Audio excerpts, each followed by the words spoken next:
এটা ইনস্টলেশন করতে। হ্যাঁ, আমাদের কোম্পানি থেকে গাড়ি যখন ক্রয় করবে তখন কোম্পানির নিয়ম হলো এই গাড়িটার সম্পর্কে যাবতীয় বিষয় আপনাকে অবগত করে জানিয়ে দেওয়া। সেটা হলো ওয়ারেন্টি পলিসি, তারপর গাড়ি কিভাবে চালাবেন সেগুলো সব সিস্টেমটা আজকে আপনার বুঝে দিয়ে যাবে।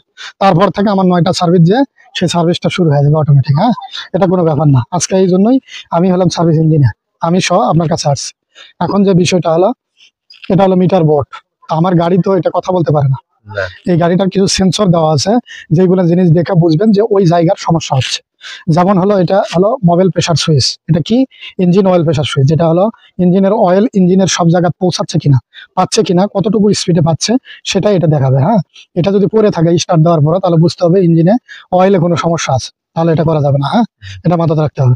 আর একটা বিষয় হলো এটা ব্যাটারি, এটা সবুজ দাগে থাকলে ওকে, সবগুলা মিটারই সবুজ দাগে থাকলে ওকে গাড়ি স্টার্ট দেওয়ার পর। এটা ব্যাটারিতে চার্জ কতটুকু সেটা এখানে দেখাবে। আর এটা যেটা, এটা হলো টেম্পারেচার মিটার, এটা খুব গুরুত্বপূর্ণ।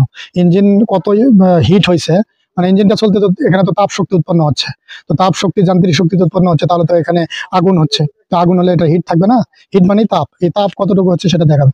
যদি কোনো কারণে চলতে চলতে লাল দাগে যায় তাহলে এই গাড়ি চালানো যাবে না, তখন দেখতে হবে লাল দাগে কেন গেল, অর্থাৎ হিটটা ওভারহিট ইঞ্জিন কেন হলো। তাহলে সামনে রেডিয়েটরে ময়লা থাকতে পারে বা পানি পাচ্ছে না, এরকম হতে পারে। রেডিয়েটরে যেগুলো ফ্যান থাকে ঠান্ডা করে ওই ফ্যানটা ইয়ে হয়ে যাচ্ছে, এরকম হতে পারে। হ্যাঁ, এই জিনিসগুলা খেয়াল রাখতে। আর এটা হলো তেলে, ডিজেলে কতটুকু আছে সেটা দেখাবে। আর এটা হলো ঘন্টা মিটার, এই ঘন্টা কত ঘন্টা চলছে সেটা দেখাবে। হ্যাঁ, এই যে দেখুন এখানে ঘন্টা দেখাচ্ছে, একটু পরে চলে আসবে।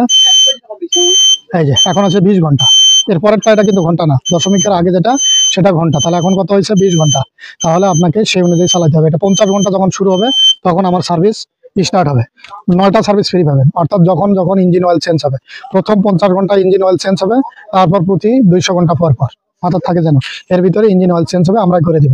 আর এটা হলো আরপিএম এর দাগ দাগ যখন রোটার চালাবেন তখন এটা দিয়ে টানিয়ে আপনাকে আরপিএম, এই দাগ আছে না, এই দাগ না, এই দাগ পর্যন্ত, এটা পিনিয়নের চিহ্ন দেওয়া আছে 540, এই পর্যন্ত আপনাকে টানিয়ে তারপর গাড়ি ছেড়ে দিতে হবে, রোটাভেটর টানতে হবে।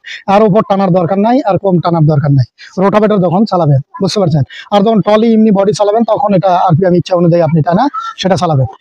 এটা হলো ক্লাস পেডেল, বুঝছেন। এই পেডেলটা এই যে ফলস আছে না, এরকম ফলস থাকবে পেডেলটা। হ্যাঁ, আর এই ফলস যখন কখনো কমে গেলে তাহলে এই ফলসটা করতে হবে, আমাদের জানাবেন। হ্যাঁ, এই ফলস থাকতে হবে, সবসময় খেয়াল রাখবেন। এটা যদি ফলস না হয় থাকে, এরকম যদি না হয় তাহলে ফ্রি ফেলে যদি না থাকে তাহলে বুঝতে হবে ক্লাস আমার হয়ে আছে, অর্থাৎ ইঞ্জিনের সাথে আমার ক্লাস অ্যাডজাস্ট হয়ে আছে। তাহলে কি হবে, গাড়ি দৌড়বে কম, লোড নেবে বেশি, লোড নেবে না, তখন আমার ফুয়েল খরচ বেড়ে যাবে। ঠিক আছে, ওটা যেন থাকে এটা চিন্তা করবেন। আর এটা হলো পাওয়ার অয়েলের ট্যাঙ্কি। আমাদের গাড়ি কি হাইড্রোস্ট্যাটিক স্টিয়ারিং, তো এই স্টিয়ারিং এর কাজ কি, এই স্টিয়ারিং কি করেন আপনি ডানে বামে ঘোরেন গাড়ি, তাই না। তো এটা ঘোরার জন্য